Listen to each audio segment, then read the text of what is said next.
Cancer na ang nangungunang sakit ngayon ng mga kababaihan sa Pilipinas. Batay sa datos ng Philippine Cancer Society, umaabot sa 27,000 ang naitatalang kaso ng breast cancer kada taon o isang Pinoy sa bawat 32 segundo ang namamadahil dito. Noong 2022, pumalo sa mahigit 1,000 Pilipino ang namatay dahil sa breast cancer. Ayon din sa PCS, 55 hanggang 65% ng mga kababaihan sa Pilipinas huli na nilang natutuklasan na may breast cancer na pala sila. Kaya naman bilang bahagi ng selebrasyon, nagkaroon ng paggunita ang lungsod ng San Juan kasama ng mga health departments sa bawat lungsod. Ibinahagi rin ni Metro Manila Council President at San Juan City Mayor Francis Zamora ang kanilang karanasan dahil kabilang sa breast cancer survivor ang kanyang may bahay. During the time, she was only 38 years old.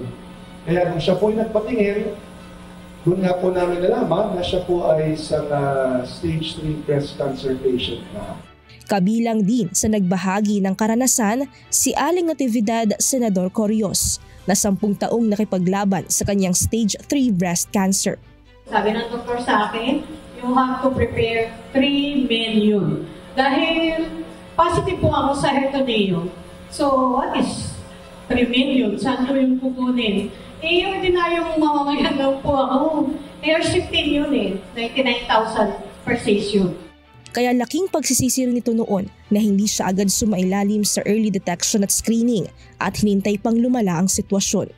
At nadinig niyo yung mga testimonial, napakamahal.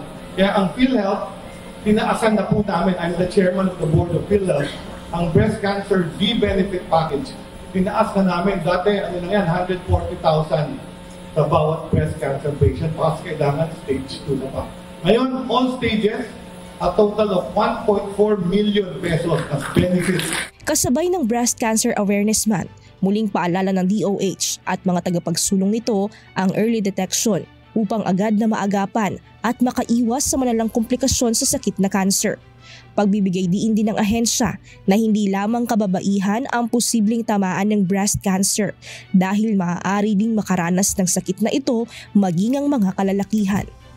Mia Alonso, UNTV News and Rescue. Diyos ang aming sandigan, serbisyo publiko ang aming pinahahalagahan.